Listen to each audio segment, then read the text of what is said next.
ফেব্রুয়ারি নির্বাচনের মাধ্যমে বাংলাদেশে একটি নির্বাচিত সরকার আসতে চলেছে বলে আবারও মন্তব্য করেছেন প্রধান উপদেষ্টা doctor Mohammad Yunus.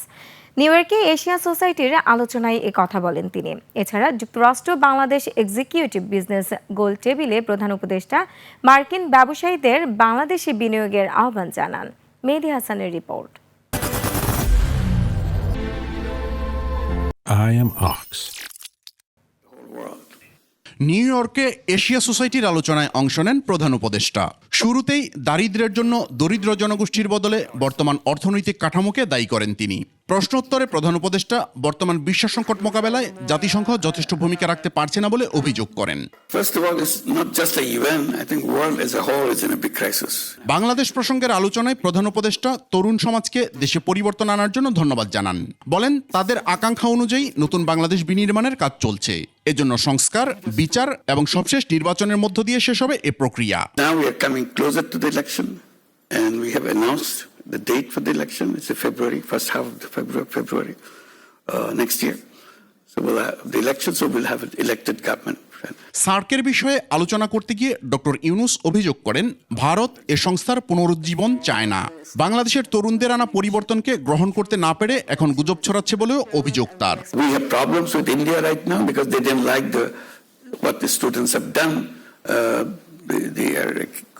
And they're hosting Hasina, making all kinds of propaganda that this is a very bad thing. This is an Islamist movement, and these are the Talibans who took over Bangladesh and so on. They have been trained in. They even say I'm a Taliban too. আসিয়ানে বাংলাদেশের অংশগ্রহণের ক্ষেত্রে Myanmar আপত্তি তুলতে পারে বলেও আশঙ্কা প্রধান উপদেষ্টার। It's not easy to get everybody's yes right away, particularly Myanmar, which have problem with the Rohingyas, so they may not come forward. But we'll work on it. We don't see this would be again permanent trouble between Myanmar and Bangladesh. We don't have to have that. I am Ox.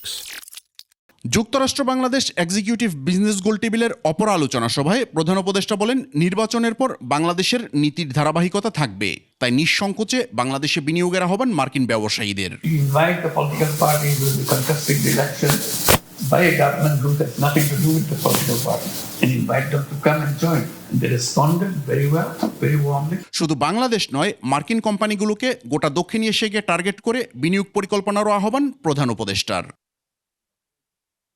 Mehedi Hasan, 21 television, Dhaka.